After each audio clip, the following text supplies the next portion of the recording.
Football Manager has just announced some of the headline features for FM23, and there's a lot of things that we need to unpack here. Let's start off in the order of the video, and I briefly skimmed through the video and took as much as what I possibly can, starting off with the recruitment revamp. Yes, this looks really good because recruitment meetings and things like that is something that I don't really use, despite transfers being the best part of the save. And a lot of the things that I've had problems with in the past, like when you ask scouts for certain things, they don't necessarily come back with those players. However, now, with this recruitment revamp, we can see that there is that being included. So we started off, they've shown us the new squad planner, which is actually something that's going to be a menu option on the left hand side in your taskbar. And here you can rank the players in each position, which I actually think is going to be amazing for when I'm doing rebuilds, because time and time again, I forget who's in what order and who I've got for certain positions. This is going to be fantastic for anybody who plays like this. You can even bring in shortlisted players, so if you fancy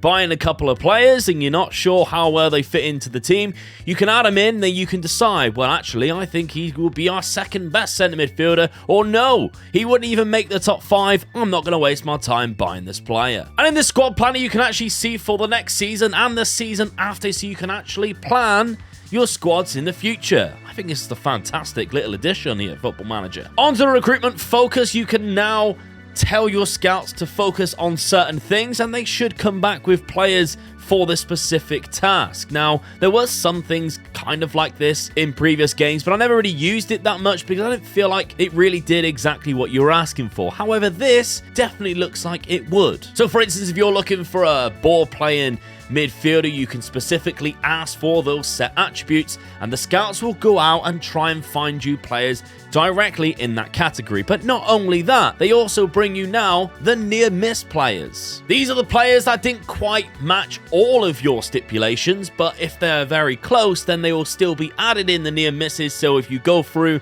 the list of players that they've brought to you, maybe none of them really tickle your fancy, or maybe they're all too expensive for you, you can go to the near misses and find very similar players, and that's music to my ears. Agents are going to play a little bit more of a bigger role in Football Manager, because they do in real life, of course. They are the first point of contact for when a team is trying to sign a player. And now the little discussions that you can have with an agent, where previously it would just be like, are they interested, no or yes, now it can go into a little bit more depth. If they are asking for a certain amount of wages, you know you can't really afford that, you don't want to pay that, you can kind of negotiate with them before you even start negotiating with the club. That's exactly what happens in real life. More of that, please, Football Manager. I absolutely love that little addition, because that button where you ask the agent for information, I use it all the time because it just saves you so much more time, and it would do in real life, and it is going to save you even more time now if you start negotiating with a player's agent and they're trying to play hardball and trying to rinse your wage budget. Now you can negotiate with them before you waste your time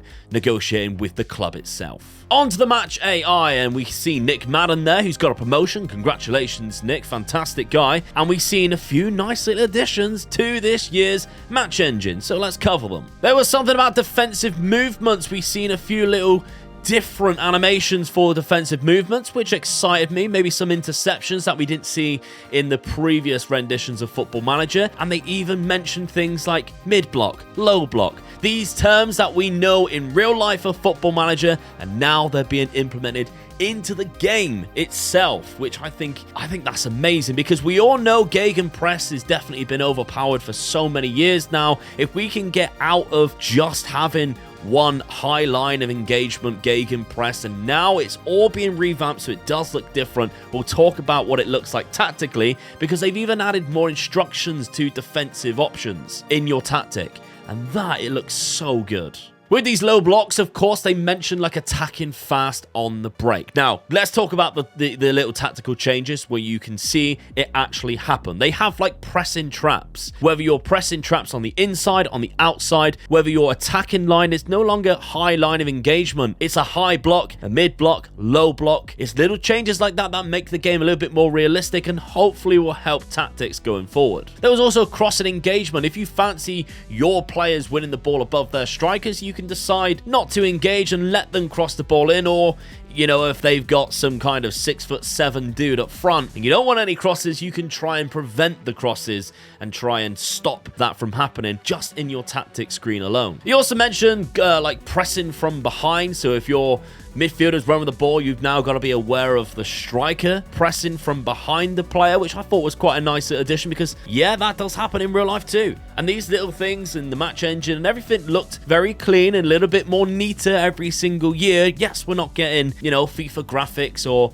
you know, and I've mentioned time and time again, one day we might get, you know, top 11 graphics. For now, we're all good. It's just the next generation that I'm worried about, that they might miss out on this amazing game because they're not interested because the graphics aren't great. For me and you, who are already big fans of Football Manager, that's probably the reason why you're watching this video. The graphics aren't the worst thing in the world to us. Like, we just want good gameplay. And that seems like what they're trying to tidy up already. And that, I think, what Nick is saying and everything he was showing us, I think that's what we're getting here. He mentioned how all of the graphics or the animations have been overhauled in the gameplay. So we're going to see some nice, new, tidy animations for each different player, whether it's going to be heading things out, chesting it down, volleying it. They show lovely little clips like that. Things like that, definitely a welcome addition. Of course, the big one for me, because I'm a big stickler for things looking aesthetically pleasing, is the UEFA license. So many little things which I never thought when they announced about the UEFA license, which is going to benefit the game of Football Manager. It's not just having the logo now and the name. Obviously, you can use the name change thing, but you don't no longer have to do that. It's loads of other things too. All the way down to the Champions League,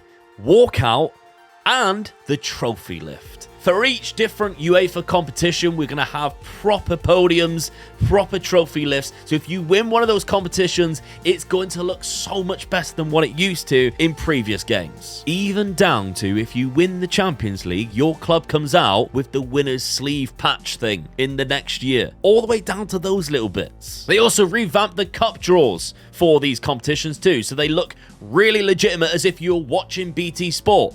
I just hope it doesn't take as long as when you're watching the BT Sport Cup draw. But still, they did mention how you can play it how you want. You can watch it all the way through as intended, or you can skip forward, or you can just completely skip it altogether and it just tells you at the end if you're in a rush. Another new little addition was the supporter confidence. This is going to work very much like the board confidence, and it will be found in the very same Club Vision page that you would find the board confidence before. So now not only have you got to make sure you're appeasing the board, but of course the supporters. And now this was like briefly put into recent games. Of course, like, supporters can be very angry with you, but I think they've gone one step further and I'm all for it. Although it might mean I get sacked more, especially doing rebuilds. Of course, it might make myself in a little bit more trouble, but still, I think every little thing like this is such a good little addition. I want more of it. I'm looking forward to obviously playing it eventually and seeing how much it does affect the game from what they're telling us. It looks really good. All the way down to like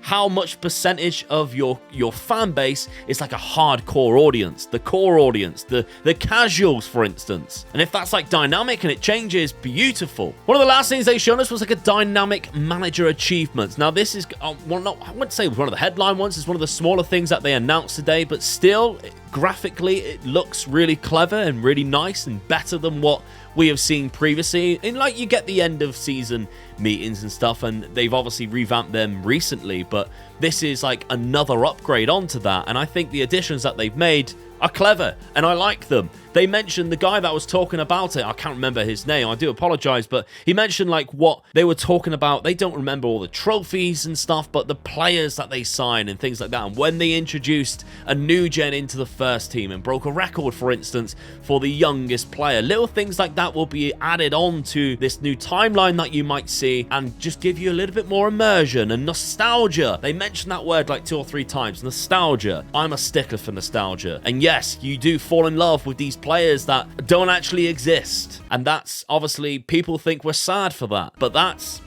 what it's like being a Football Manager fan of the game, obviously. But adding all these little things makes it so much better. And of course, it's not something that, I think what they're doing really clever with these announcements, it's not something that if you don't want to use it, you don't have to use it. It's things, I mean, the tactic maybe, like, it might affect the tactics, but that's only a good thing. But all these little additions, like, you can skip it if you want to, but if you don't want to, if you want that immersion, it's here, and it's new, and it's available, and it looks good. We've put time into it, and hopefully it all comes together and makes your version of your game even more enjoyable. So that was my brief little reaction to the headline features that we have seen today from Football Manager. You can check it out on the YouTube channel, the full 50 minutes, and James Olcott was the host there. Fantastic. Absolutely love James Olcott, and he does a brilliant job once again. So I do applaud Football Manager for the way that they portray these headline features. I really do, because it can be very easy to just, slap it in a tweet. No, we got very much in-depth the people who actually are there developing them, talking about them. And that's why I think I like the most about it. You can see the passion come through. You watch Nick Madden talk about the match engine and you tell me that that's fake. He is so excited by it, and I absolutely love it. And all of these little things, you can tell that they're proud of what they're doing, and I think that makes me even more excited to play this game with all these new features. Now, if you are wanting to pre-order the game, I do have an extra discount to make it just as cheap as Steam. You can check out 2game.com, use code Omega. It also helps me as a content creator as well. But what do you think about these new features? Is there something that really caught your eye? Maybe it's something that I briefly missed even, because of course there are so many things in there to talk about, and this is just, I'm trying to keep this to as short a video as possible. What do you think about this? What was the headline feature for you in this headline features? But once again, thank you very much to Football Manager for giving us this brief look into it. Let me know down in the comments, subscribe, and I'll see you soon for another video. Bye-bye.